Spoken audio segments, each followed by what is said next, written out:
Hi guys, welcome back to Chop's Garage. I'm stuck in the unit on a very windy, stormy day, so I thought it was a good opportunity to give you the video you've been asking for a while, which is a rundown of how much profit I've made out of some of the cars that I've recently featured on the channel.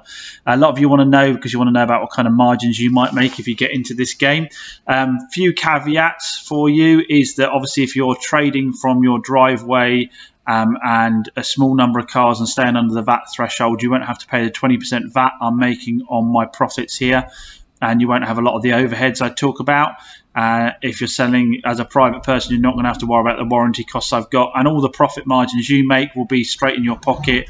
I can't say what the true profits of any car is until 6 months have passed, because it's anywhere up to 6 months under the Consumer Rights Act that someone can come after me for repair of a vehicle. So I can only give you a snapshot of how it looks right now. So first up, let's start with, I'll try and overshout the wind, 2010 Ford KA ZETEC. This one sat around for a bit, had it up near £3,000. It had low mileage, but in the end it sold for £2,600. Didn't need a huge amount of prep, this one, so I didn't have a lot of time into it. The gross margin was 1,047. So gross margin, for those who don't know, is how much profit it is between what I bought the vehicle for and what I sold the vehicle for, but that isn't the actual margin that stays in your pocket.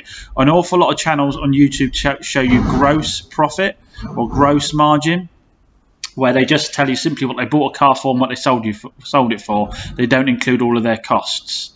So with this one, the actual true net margin is £506.91, so about half of what the gross margin was. I'm calling it net margin rather than net profit, because this isn't a true net profit either, because there are overheads for the business, the cost of the unit, the cost of advertising that would need to come out of these numbers as well. But obviously they're a total overall number that I deduct from my total overall net margin at the end of the month. I don't break it down to an amount per car. So £506.91. So what's the difference between the gross margin and net margin there? It's the VAT I've got to pay, the 20% VAT on the gross margin, and any repair, MOT, repairs to the vehicle, anything like that need to come out of it. So that's what the true net margin is, £506.91. Next car up is the 2012 Kia Picanto Equinox. So those of you who watch the channel regularly will be very familiar with this car, because it's had a couple of niggly little problems that it's come back for. So when we talk about the profit on this car, we'll talk about how much there is really to come out of that as well. We sold it for $3,995. It should have been $4,295 according to Auto Trader. I probably should have stuck to my guns more on that, but I wanted to bring it into the next price category. Gross margin was $1,395. We bought this private sale from Facebook Marketplace. There were a few issues with it that hadn't been disclosed. The net margin was £647.47. So we put quite a lot into that, over £600 odd doing repairs on it. And since it's gone out, it's had a couple of little niggly faults it's come back for. It had a noise in the seat that was bothering the lady, so I spent half a day taking the seat out and lubricating it up and putting it back together and testing bits and bobs on that. About another half a day I spent trying to sort out why her boot lock suddenly failed on her. Didn't have a lot of cost, just a lot of time. But again, with that vehicle, the lady still has about another 4 months or so under the Consumer Rights Act to bring it back for faults. They do have to be faults that make the car unfit for purpose. Obviously, a squeak on your seat doesn't make it unfit for purpose. I just did that as goodwill.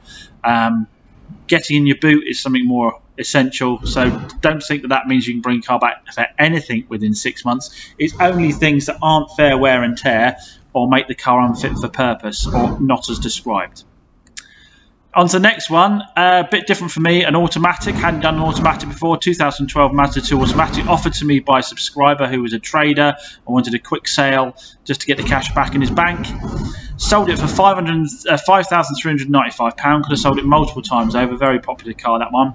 Had low mileage. It was a great condition, full service history. Gross margin was £1,895. We didn't have a huge amount of cost because it was a really good car, so the net margin was £1,435. Again, there's a good number of months yet though before we're out of the woods to say that is true profit in our pocket. Another Facebook Marketplace purchase, got this one locally, 2010 Kia Picanto. Had no transport costs, anything like that. Came straight to the door. So sold that for £2,700. When I say no transport costs, on average a car costs me about £200 just to get it to the building. So when I can get them locally, that's ideal. So sold for £2,700, only had 30,000 miles on it. Really good condition. Gross margin was £1,300 and the net margin was £1,099. I think all I had to really pay was the VAT on that one. It was next to nothing in costs at all. 50 quid for a warranty and then the VAT, I think, is all I paid on that one. So that was a good one. Good little car. Hyundai i10. We know these are good sellers for me. As a general rule, they're pretty good. 2012 Hyundai i10, sold it for £3,395. Gross margin was £1,245. The net margin was £687. Did spend quite a bit getting that one ready. So we halved from our gross margin to our net margin. On average, a dealer will tell you that margin on used cars is about 15%, which is about right. So when you go and look at a car on a forecourt, the net margin for the dealer is likely to be about 15%. So again, it's not the huge margins people think it is. It really isn't. Now that car has been out for a couple of months now. I did have a call the other day, so the alternator was playing up on it. They were going to make a claim under warranty wise. I haven't heard since.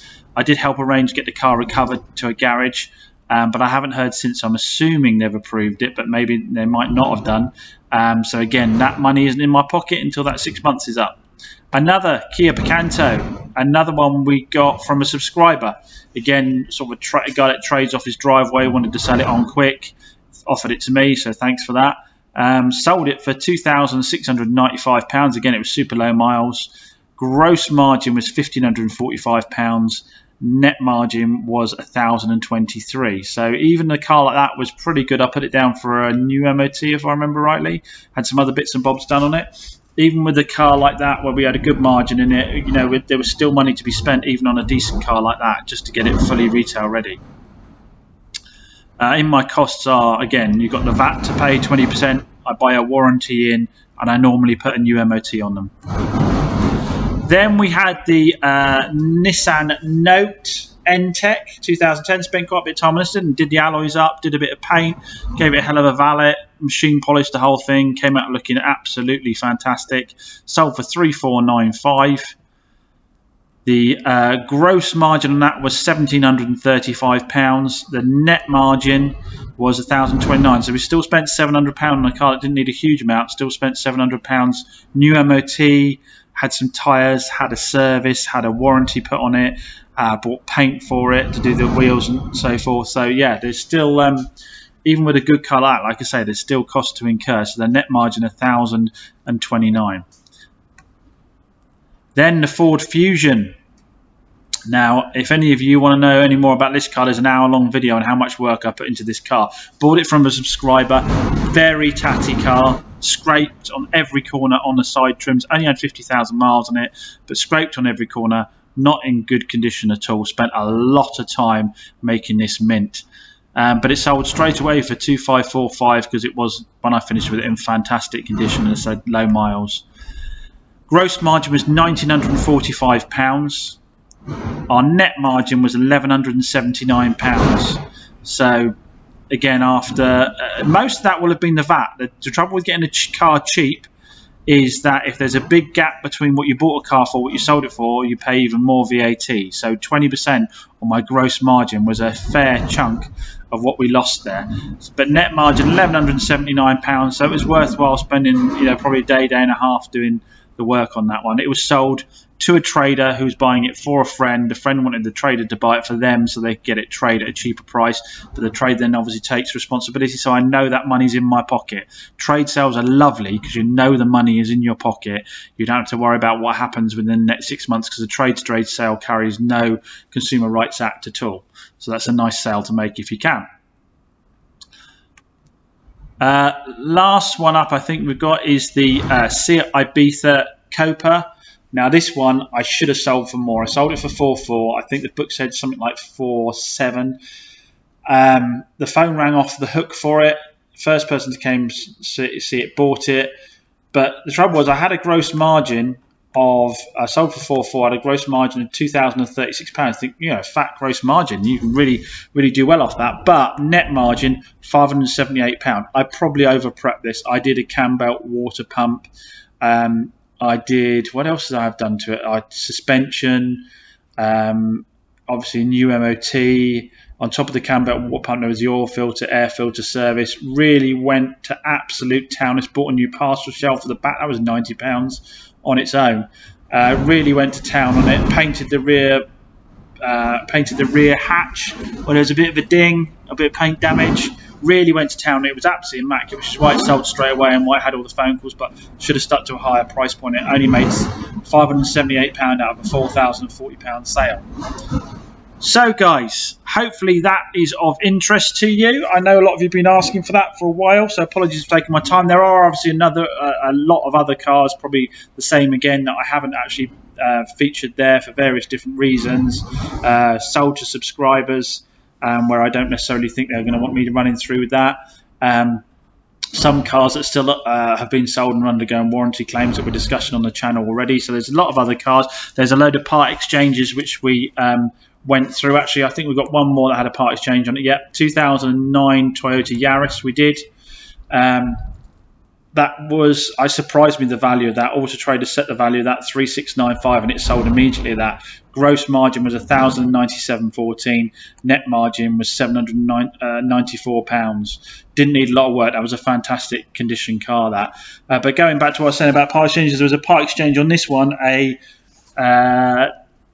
Honda Jazz we took in part exchange on this one.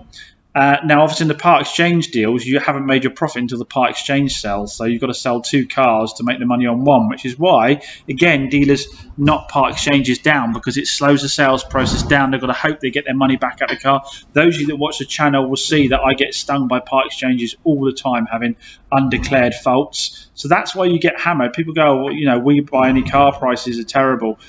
To be honest, they're probably about right, because most of the cars have bad faults, expensive faults to redeem, and you can lose every penny out of your deal taking a part exchange in. So that's why they hit you hard on the part exchanges.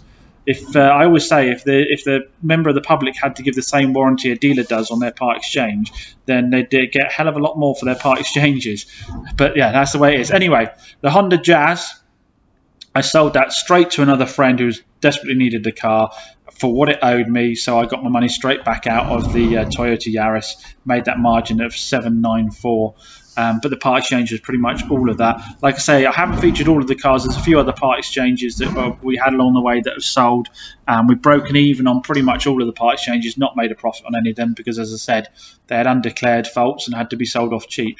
So hopefully that helps you guys get an idea of what the margins are in the used car trade. Hopefully it means you're not going to beat up other traders when you go to buy cars locally, and realise that when they take your part exchange in and you see it on the forecourt for £1,000 more or £1,500 more than it was part exchange for, not every penny of that's going in their pocket, guys. Probably they're losing half of that, £1,500 to prep and warranties and all that kind of stuff.